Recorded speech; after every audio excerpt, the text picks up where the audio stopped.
Brazil নাকি Argentina, Germany নাকি Portugal, বিশ্বকাপ এলেই প্রশ্নগুলো যেন আমাদের ঘর থেকে শুরু করে অফিস, আদালত কিংবা পাড়া মহল্লায় তৃতীয় বিশ্বযুদ্ধ লাগিয়ে দেয়। শুরু হয় কার চেয়ে বড় পতাকা কে বানাতে পারে। কিন্তু এবারের বিশ্বকাপটা হয়তো হতাশার হতে যাচ্ছে বাংলাদেশের ফুটবল প্রেমীদের জন্য।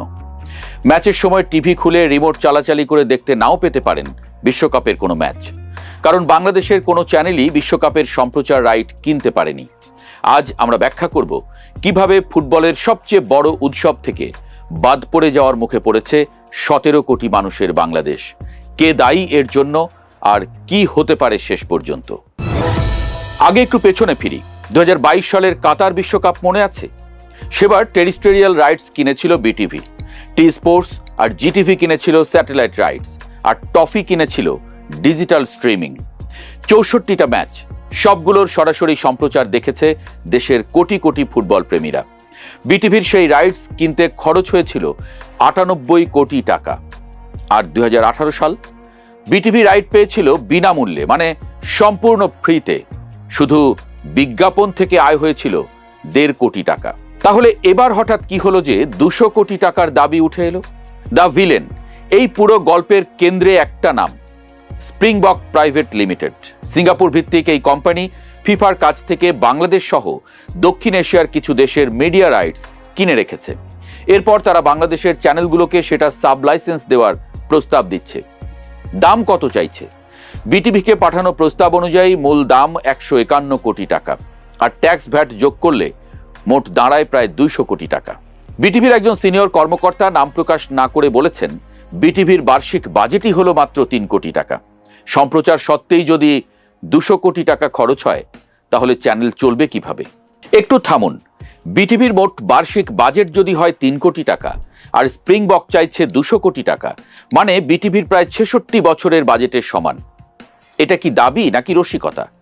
যদিও রাইট কেনায় আগ্রহ দেখিয়েছিল টি স্পোর্টস আর স্টার নিউজ, কিন্তু দামে একটুও ছাড় দেয়নি স্প্রিংবক। কেন এত দাম? এখন একটা প্রশ্ন মাথায় ঘুরপাক খাচ্ছে, এই দামটা আসলে এলো কোথা থেকে? এবারের বিশ্বকাপটা হচ্ছে আমেরিকা, কানাডা আর মেক্সিকোতে। 48টা দল, 104টা ম্যাচ। এটা এখন পর্যন্ত ইতিহাসের সবচেয়ে বড় বিশ্বকাপ।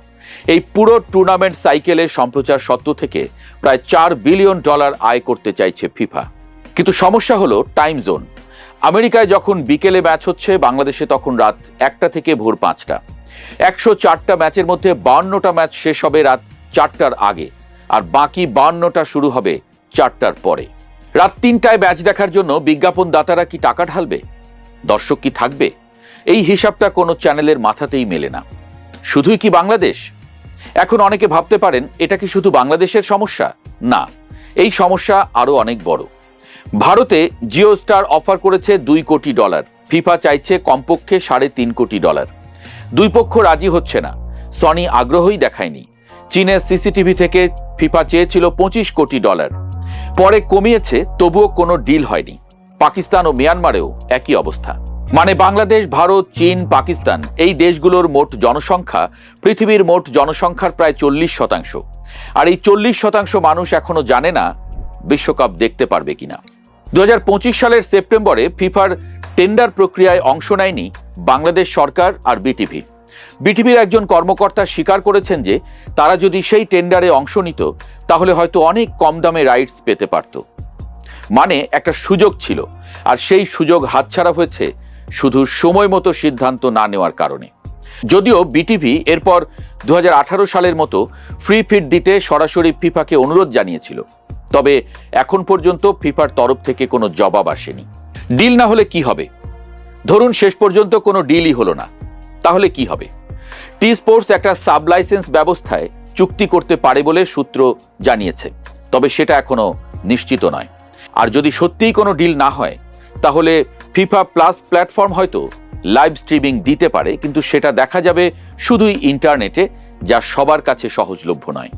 অর্থাৎ যাদের ঘরে ভালো ইন্টারনেট নেই, গ্রামে যারা থাকেন, যারা টিভির সামনে পরিবার নিয়ে বসে ম্যাচ দেখেন, তারা এবার বিশ্বকাপের ম্যাচ দেখা থেকে বঞ্চিত হতে পারেন।